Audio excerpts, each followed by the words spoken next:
Apa dia tak sekelip? Kerana dia seronok dengan cerita-cerita berkaitan dengan diri aku sebagai Khaliq. Aku maha gotu, maha gani. Dia mengaji sifat 20. Dia mengaji ilmu aqaid tentang diri aku. Dia seronok dengan kalam aku, Al-Quranul Karim. Ramah mengaji Quran.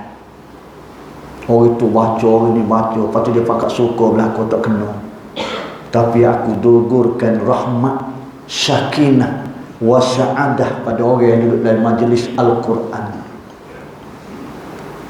Ala bizikrillah tatma'innal qulub. Tak adalah zikirlah pada Allah Ta'ala akan menenangkan jiwa. Dia tak cara dah kau nak kata dia tua kau, gigi tak ada kau, pandai atau tak pandai. Dia berasa sudah mula merasa keseronokan duduk dalam majlis Al-Quran. Dia suka dengan tentang cerita kekasih aku Muhammad sallallahu alaihi wasallam, sirah nabawi. Dan dia suka dengan cerita kata-kata kekasih aku al-hadis waktu dia tunggu antara maghribnya esok. Dia menanti untuk semaya Jumaat Isyak. Lepas tu dia terletik di hati, ya Allah, ya Tuhanku, kalau aku panggilmu, kejutkan aku untuk subuh pula. Muslimin muslimat semua, ada dalam hati kita perasaan itu. Tak payah kita cerita kat dia. Andainya ada keadaan demikian, insya-Allah mudah-mudahan Allah Ta'ala golongkan kita dalam satu golongan yang mendapat arash di padang mahsyar nanti, yang mana tidak ada bayangan selain daripada bayangan Allah, iaitu orang yang tergantung, termimpi-mimpi, terindu-rindu dengan masjid.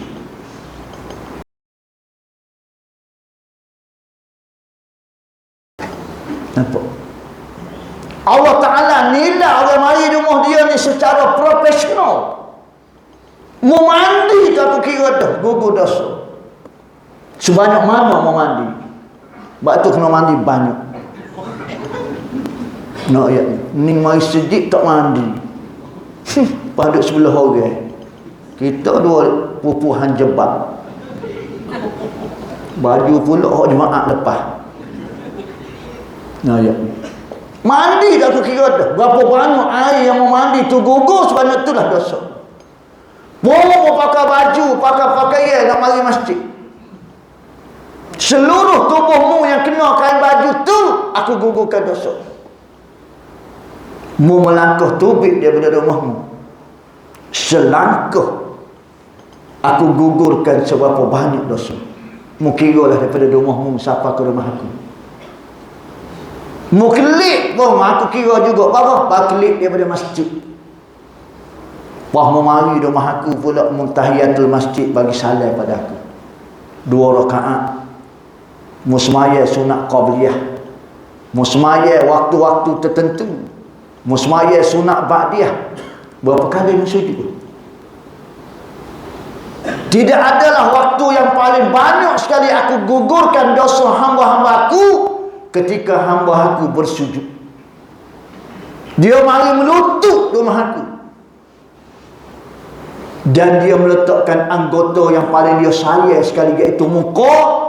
Dia hembai atas tanah, atas latar, tempat orang jijuk dengan kaki. Dia menghinakan dirinya. Dalam masa yang sama dia meninggikan aku. Subhana rabbiyal a'la wa bihamdi. Tidak selalu gianya aku yang bersifat Al-Ghaffar. Hamba aku mari sujud sampai gitu, ngaku sampai gitu, aku tidak gugur-gugurkan dosa. Nampak?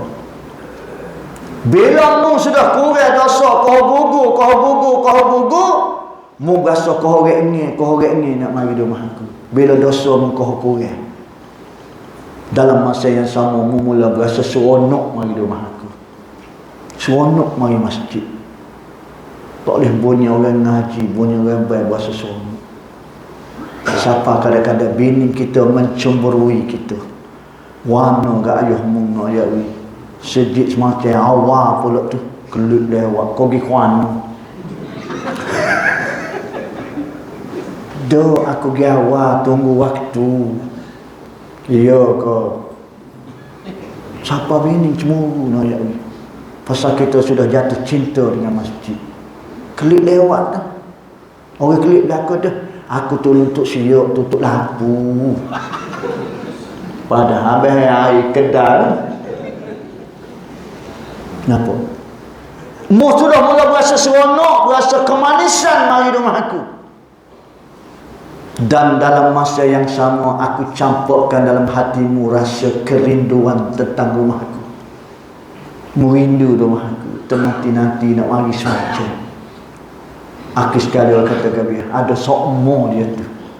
Zuhur ada, asar ada, maghrib ada, isya ada, subuh ada. Dia sudah mula rasa rindu. Dan dia mula merasa keasyikan duduk rumah aku sehingga dia tak sekelip. Bila dia mari semaya maghrib, dia tak sekelip. Sebab apa dia tak sekelip? Kerana dia seronok dengan cerita-cerita berkaitan dengan diri aku sebagai khaliq. Aku maha gotu, maha gani. Dia mengaji sifat 20. Dia mengaji ilmu aqaid tentang diri aku. Dia seronok dengan kalam aku Al-Quranul Karim. Ramah mengaji Quran. Orang itu baca, orang ini baca. Lepas tu dia pakat suka belakang tak kena. Tapi aku dugurkan rahmat, sakinah, wasa'adah pada orang yang duduk dalam majlis Al-Quran. Ala bizikrillah tatma'inal qulub. Tak adalah zikirlah pada Allah Ta'ala akan menenangkan jiwa. Dia tak cara dah kau nak kata dia tua kau, gigi tak ada kau, pandai atau tak pandai. Dia berasa sudah mula merasa keseronokan duduk dalam majlis Al-Quran. Dia suka dengan tentang cerita kekasih aku Muhammad sallallahu alaihi wasallam, sirah nabawi. Dan dia suka dengan cerita kata-kata kekasih aku Al-Hadis waktu dia tunggu antara maghrib dengan esok. Dia menanti untuk semaya soal Jumaat Isyak. Lepas tu dia terletik di hati, ya Allah ya Tuhanku, kalau aku panggilmu, kejutkan aku untuk subuh pula. Muslimin muslimat semua, ada dalam hati kita perasaan itu. Tak payah kita cerita kat orang. Andainya ada keadaan demikian, insya-Allah mudah-mudahan Allah Ta'ala golongkan kita dalam satu golongan yang mendapat arash di padang mahsyar nanti, yang mana tidak ada bayangan selain daripada bayangan Allah, iaitu orang yang tergantung, termimpi-mimpi, terindu-rindu dengan masjid.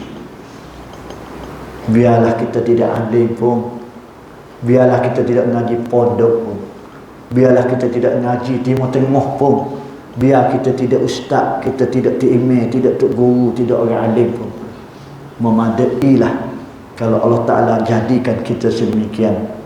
Innama ya'muru masajidallah man amana billahi wal yawmil akhir. Inna sebagai penanda mung sebenarnya beriman dengan aku dan mengingat kemati. Nampak muslimin muslimat semua. Sebab itu dia kata begitu.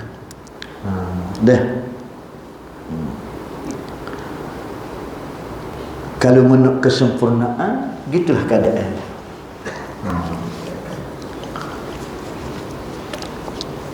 Dan tiada engkau menyempurnakan. Dan nak sempurna, kena buatlah. Aku suruh tu buat semampu. Kita pun bilalah muslimin muslimat semua seharian hidup kita, beberapa perkara kita jangan tinggal. Antaranya adalah semaya Jumaat terutama sekali. Yang kedua, kita baca Quran walaupun sikit. Yang ketiga, sedekahlah. Terpulalah pada kemampuan masing-masing. Allah Ta'ala Maha mengetahui kita ni jadi kedekut kau mengira. Terus hoyak kau orang lah. Sikit pun dah ikhlas, tak payah hoyak kau orang.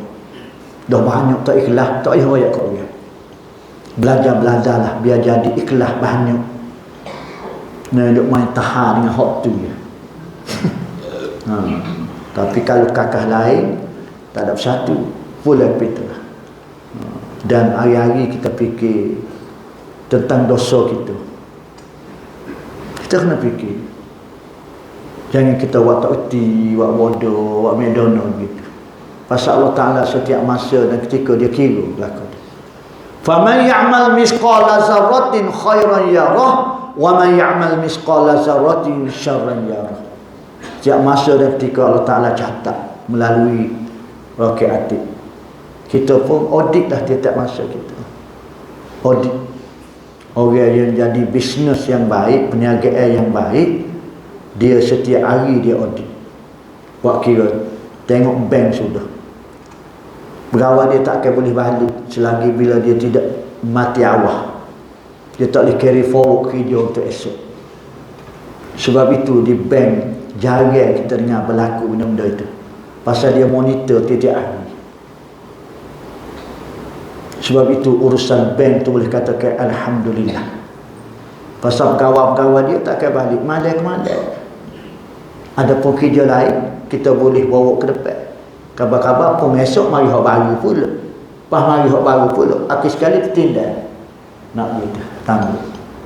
Mula kali kita bertanya, lama dah pocik atas boret tu. Kat 2 tahun dah. Pocik kena buat lain. Apa pula pocik?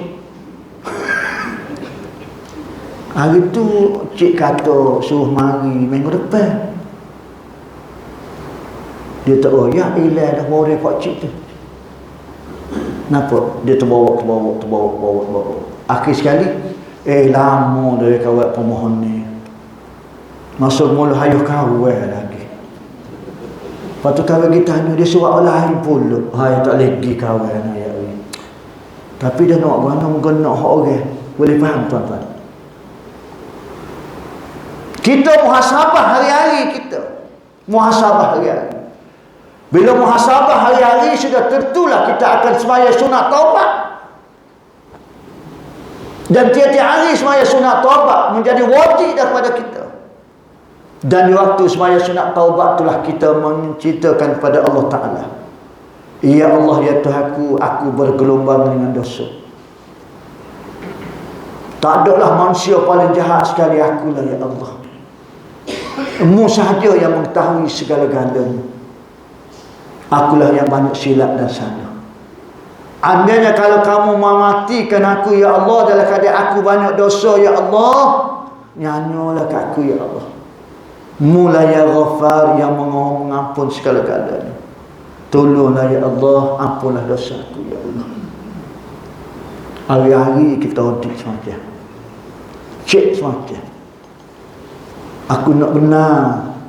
Bila mu panggil aku ketika aku mati dengan panggilan Ya ayyatuhan nafsul mutmainnah. Jiwa yang tenang. Lagu mana mu jadi tenang, aku ajadah ketika mu duduk dunia dulu, ala bisikrillah tatmainnal qulub. Kalau mu nak tenang, mu kena banyak ingat aku. Mu kena ingat banyak aku. Mari dah aku acak-acak. Mari dah aku acak-acak. Duduk di majlis aku acak-acak. Membaca kalam aku acak-acak. Alas bisikrillah tatmainnul qulub. Nescaya jiwa mu akan tenang. Tak apa dah makmu. Kita boleh setara ni tak apa dah. Tak sudah gaduh-gaduh lah. Nak go tu, nak go ni lagi. Kita tak esok lusa dah orang mati. Kita boleh mari semaya jemaah. Lepas tu balik kat cari nasi lauk ke apa padan dah. Nak ya. Anak-anak kita pun alhamdulillah dah. Demo pun nak gap dia lagi. Ada berlaku dah tu kan 2 yang berat, 4 yang berat, 5 yang berat. Demo sendiri pun kita tiba baru ni 90 berat. Demo tengok kita ni nak yakwi kau kecil, bahaya kecil mana. Lain Datuk Bila. Baru nampak dia dah tepi tu. Padahal dulu malam ni kita nama Datuk Bila lah nak gitu.